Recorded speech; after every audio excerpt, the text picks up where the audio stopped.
பிரித்தானியாவை விட்டு வெளியேறும் இளம் தலைமுறையினர். பிரித்தானியாவில் இருந்து படித்த தொழில் வாய்ப்பிற்காக காத்திருக்கும் பல இளைய தலைமுறையினர் சமீப காலமாக நாட்டை விட்டு வெளியேறும் போக்கு அதிகரித்து வருகின்றது. அதிகரித்து வரும் வாடகைகள், கனமான வேலை சந்தை மற்றும் ஊதிய உயர்வு வரம்பிற்கு உட்பட்டுள்ளமை உள்ளிட்ட பல காரணங்களால் படித்த இளம் தலைமுறையினர் நாட்டை விட்டு வெளியேறி வருவதாக கூறப்படுகிறது. Discover the magic of Sri Lanka with Satkin Holidays. Book your unforgettable adventure today with Satkin Holidays. தேசிய புள்ளி விவர அலுவலகம் சமீபத்தில் வெளியிட்டுள்ள தரவுகளின்படி கடந்த ஜூன் வரையிலான காலப்பகுதியில் 35 வயதிற்குட்பட்ட 1,95,000 பேர் வெளிநாடுகளுக்கு இடம்பெயர்ந்துள்ளதாக சுட்டிக்காட்டப்பட்டுள்ளது. நாட்டை விட்டு வெளியேறும் பலர் ஆஸ்திரேலியா, தென்கொரியா மற்றும் ஹாங்காங்கிற்கு குடிபெயர்ந்துள்ளனர்.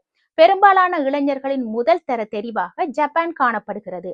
ஜப்பானிய மக்களின் ஒழுக்கம், பாதுகாப்பு மற்றும் தூய்மை என்பன பலரை ஈர்ப்பதாக தெரிவிக்கப்பட்டுள்ளது.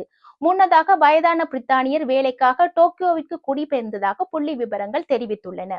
அதே நேரம் தொழிலதிபர்கள் பலர் துபாய் உள்ளிட்ட மத்திய கிழக்கு நாட்டிற்கு புலம்பெயர்ந்துள்ளதாக கூறப்படுகிறது. அங்கு அவர்கள் இலகுவாக கோல்டன் விசா திட்டத்தை பெறுவதாக அறிவிக்கப்பட்டுள்ளது. குறிப்பாக துபாய் வளர்ந்து வரும் தொழிலதிபர்களுக்கு மிக பெரிய வாய்ப்பை ஏற்படுத்தி கொடுப்பதாக கூறப்படுகின்றமை குறிப்பிடத்தக்கது.